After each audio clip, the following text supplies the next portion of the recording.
राम राम जी। ज़िंदगी की किताब में आज फिर से एक नई कहानी। मैंने आपको आत्ममंथन वाली वीडियो में प्रॉमिस किया था कि मैं आपको छठी मैया के बारे में बताऊंगी, यानी कि उनके बारे में नहीं बताऊंगी। उनके बारे में तो कथा में सब लोग पढ़ लेते हैं, उसके अंदर कुछ नहीं बताने वाली।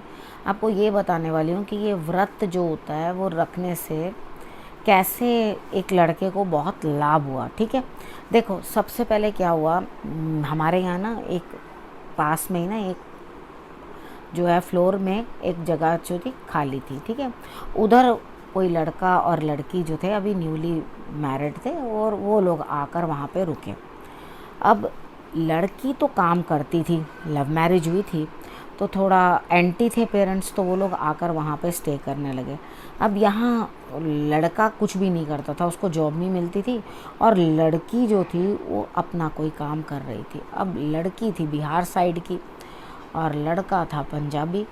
अच्छा, अब दोनों आपस में जब इंटरकास्ट मैरिज हुई तो दोनों आपस में अजीब अजीब सी बातें, मोस्टली ऐसा होता है जब आप दोनों के व्यूज़ नहीं मिलते, कभी लड़ाई झगड़ा हो जाता है तो आप एक दूसरे के फैमिली पे, रिलीजन पे या किसी ना किसी चीज़ के ऊपर टॉन्ट कसने लगते हैं वगैरह। बड़ा अजीब सा मेरे को त्यौहार लगता है, कुछ ऐसे करके पता नहीं ये लोग क्या करते हैं, यहाँ से लेके यहाँ तक सिंदूर भर लेते हैं, उसके बाद अजीब सा ही बिहेव करते हैं।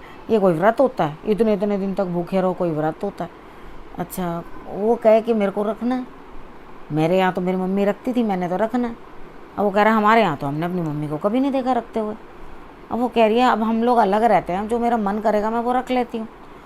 अच्छा, मुझसे पूछा, मुझे मुझे बोला दीदी देखो कितना ज़िद कर रही है, हमारे यहाँ नहीं होता ये व्रत। मैंने कहा देखो आपको जो भी फॉलो करना है अपने इन लॉज की सारी बातें फॉलो करनी चाहिए और आपको अपने नहीं मेरा बहुत मन है। मैंने कहा भाई ये तो पाप वाली बात हो गई। अगर सामने वाले का मन है और वो रखना चाहता है व्रत और हम ज़बरदस्ती उसके अंदर अपनी टांग घुसेड़ते जा रहे हैं, तो वही राजा बलि वाली कहानी हो गई कि राजा बलि ने जब उनसे विष्णु भगवान ने वामन रूप के अंदर ये बोला कि भाई 3 पग भूमि मुझे दे दो, इससे ज़्यादा कुछ नहीं चाहिए। तो जब 3 पग भूमि देने की बारी आई तो वहाँ शुक्राचार्य अपने शिष्य को मना कर रहे, क्योंकि वो राक्षसों के गुरु थे, तो उन्होंने खूब हर तरह से कहा तुम गुरु की आज्ञा की अवहेलना कर रहे हो, तुम मेरी बात नहीं मान रहे, तुम ये क्या कर रहे हो। तो वो जल लेके प्रतिज्ञा की जाती थी, तो जल लेके प्रतिज्ञा करने के लिए जिस तरह से वो अपना डालने लगे जब कमंडल में से जल, कि भाई ये पानी क्यों नहीं निकल रहा, मैंने तो संकल्प लेना है। तो उधर वो ना बीच में बैठ जाते हैं, जो शुक्राचार्य थे ना, जाके कमंडल के बीच में घुस के नलकी के पास खड़े होके अपना मतलब रूप छोटा कर लेते हैं और वहाँ रुक जाते हैं, खड़े हो जाते हैं। अब विष्णु जी को पता होता है कि ये तो इसके अंदर बैठ के रोक रहे हैं जल आने से, तो वो क्या करते हैं तीली लेकर तीली अंदर उसके अंदर घुसा देते हैं। अब वो जाके शुक्राचार्य को देखा आपने, एक आँख होती है तो एक आँख फोड़ देते हैं उनकी। तो यहाँ तो वही काम हो जाएगा भाई, अगर मेरी एक आँख फूट गई तो मैं क्या करूँगी। यहाँ तो शुक्राचार्य वाला काम हो गया कि भैया मैं ज़बरदस्ती उसको रोक रही हूँ आपके कहने पे। मैंने कहा नहीं, अगर उसकी इतनी इच्छा है तो उसको रखने दो। कहता बोलती है गवर्नमेंट जॉब लग जाएगी मेरी, तो ऐसे कि व्रत रखने से गवर्नमेंट जॉब लगनी हो, बस लग गई बड़ी गवर्नमेंट जॉब। मैंने कहा उसको कर लेने दो, अगर उसकी इच्छा है तो वो करेगी, कोई प्रॉब्लम नहीं है, करने दो। तो उस लड़की ने क्या किया, व्रत रखा, व्रत रख के बड़े श्रद्धा भाव से उसने व्रत रखा और आप यकीन मानो कि उसका उसी ईयर में, उसी साल के अंदर जो है गवर्नमेंट जॉब के लिए उसने अप्लाई कर रखा था और वो सिलेक्शन उसका हो गया। अब ये लड़का अंदर मन से अंदर बोल तो चुका, अब अंदर से अंदर विश्वास आ रहा है अब, क्योंकि एक बार देख लिया कि ये घर में हुआ तो अब भरोसा हो रहा है कि हाँ इसको करने से बेहतर होगा मेरे लिए, मैं भी करूँगा, मुझे भी गवर्नमेंट जॉब चाहिए, मैं भी करूँगा। तो कहने लगी कि आप अभी मत करो, ठीक है, अब तो मैंने कर लिया है और अब नेक्स्ट टाइम जब आएगा तो तब आप कर लेना, ठीक। अब उसको लगा कि अब एक बार 1 साल तो मैंने वेट कर लिया, मैंने देख लिया चमत्कार के इसकी गवर्नमेंट जॉब लग गई है, अब मैं फिर 1 साल इंतज़ार करूं, अगले साल में जाके करूं। कहने नहीं, मैं इस बार ही तुम्हारे साथ रखूं। अरे पिछले साल तो तुम इतनी बुराई कर रहे थे इस व्रत की, अब तुम क्यों रख रहे हो। अब वो ना बोलने लगा ना कुछ करने। मैंने कहा रखने दो, कोई बात नहीं, उसका भी मन है तो उसको रख लेने दो, क्या दिक्कत है, क्या प्रॉब्लम है तुम्हें, उसे रखने दो व्रत।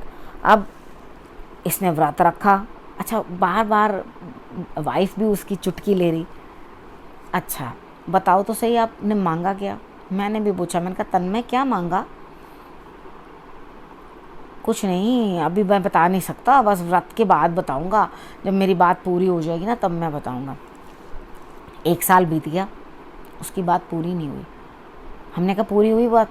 कह रहा नहीं हुई नहीं। तो वो मैंने ना अपमान ज़्यादा किया था ना, तो शायद इसलिए मेरे को डिले भी हो रहा है। कितनी अच्छी बात है ना, उसने अगर कुछ गलत बोला है या उसने धर्म का कहीं किसी भी रूप में अपमान किया है, किसी के भी धर्म का मजाक उड़ाया है, तो उसको अंदर से गिल्टी फील हो रहा है, ठीक है ना। तो ये 1 साल बीत गया, नहीं हुई उसकी मुराद पूरी। अब अगली बार और विश्वास गिरने की बजाय ये नहीं तो नेक्स्ट टाइम वो करता, अरे छोड़ना मेरी तो बात पूरी नहीं हुई, वो तुम्हारे यहाँ के भगवान होंगे, वो तुम्हारी सुनते होंगे, हमारी नहीं सुनते। मतलब ऐसे बहुत सारे लोगों से मैं मिलती हूँ। तो यहाँ उसने ऐसा कुछ नहीं सोचा, उसने कहा मेरी श्रद्धा और आस्था कमज़ोर थी, तभी मुझे रिज़ल्ट जो है डिलेड मिला। तो उसने कहा मैं फिर से रखूँगा व्रत। उसने फिर से व्रत रखा। जब 2 साल हो गए अब उसको व्रत रखते रखते, अब जब तीसरे साल व्रत रखने के लिए वो सोच रहा था कि फिर से रखूँगा, मैं देखता हूँ कब तक भगवान मुझसे नाराज़ रहते हैं। तो मैंने उसे कहा बात सुन बेटा, तू एक काम कर, सारा का सारा बीच में साथ साथ ही ना करते रहो, ठीक है। तुम सूर्य की आराधना करो, आदित्य हृदय स्त्रोत का पाठ पढ़ो, वो भी रेगुलर करो। तो मैं रेगुलर नहीं कर सकता, मैं सिर्फ संडे संडे कर सकता हूँ। मैंने कहा ठीक है संडे के संडे करो, कोई प्रॉब्लम नहीं है। अब उसने संडे संडे करना शुरू किया, बाकी ये व्रत भी रखा और उसकी भी गवर्नमेंट जॉब लग गई। और सब लोग हैरान रह गए कि गवर्नमेंट जॉब के लिए इसने कभी पहले कोई तैयारी भी नहीं की थी, ठीक है, तो भी उसको जो है गवर्नमेंट जॉब एकदम सामने अपॉर्चुनिटी आई और उसने उसको ग्रैब कर लिया, ठीक है। तो यहाँ मैंने आपको जो कहानी सुनाई है, इसका अर्थ क्या सीखा हमने इससे? सबसे पहले जो मैंने आपको कहानी में ये समझाया कि जब कोई भले का काम कर रहा हो उसे सिर्फ समझाओ, अगर वो डिटर्मिन्ड है उसको करने के लिए तो उसे करने दो, टोको नहीं। जब विष्णु भगवान ने शुक्राचार्य को नहीं छोड़ा तो वो हमें क्यों छोड़ेंगे? तो इसलिए कभी किसी के शुभ कार्य में विघ्न नहीं डालना, ठीक है। अब उसके बाद दूसरी चीज़, किसी के भी भक्ति पूजा पाठ का मजाक नहीं उड़ाना, ठीक है। उसके बाद तीसरी चीज़ क्या सीखी, अगर आप संकल्प करके लगे रहें, अगर श्रद्धा भाव इतना कच्चा है जो 1 मिनट में टूट जाए, ठोकर से भी ऐसे करते भी टूट जाए, तो वो क्या भाव है, वो क्या प्यार है? कुछ नहीं है। ईश्वर से प्यार करो, सच्चे दिल से मांगो। मैं ये नहीं कहती कि आप कुछ मांगो ना उनसे, इंसान अपने माँ बाप के आगे ही तो मांगता है, और किससे मांगेगा? तो उनसे ज़रूर मांगो जो आपने मांगना है, ठीक है, लेकिन अंदर से दृढ़ रहो। और अगर कुछ प्राप्त ना हो तो समझ लेना इसी में ही मेरी भलाई है।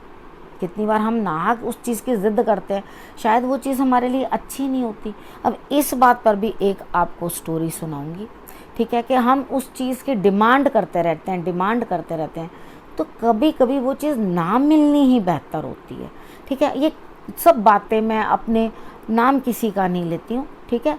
आपको जो ये जो तन्मय नाम है, ये भी मेरा उसके अंदर अलग से दिया हुआ नाम है, उस बच्चे का नाम तन्मय नहीं है, ठीक है। तो यहाँ पे क्या है, मैंने नाम दिया अपने हिसाब से स्टोरी के अंदर कैरेक्टर को, तो इधर किसी का नाम नहीं होगा, लेकिन कहानियाँ आप ही लोगों की सुनाऊंगी मैं, ताकि दूसरों को भी नसीहत मिले, मोटिवेशन मिले, ठीक है, और आगे बढ़ने की हिम्मत आए। तो बोलो छठी मैया की जय।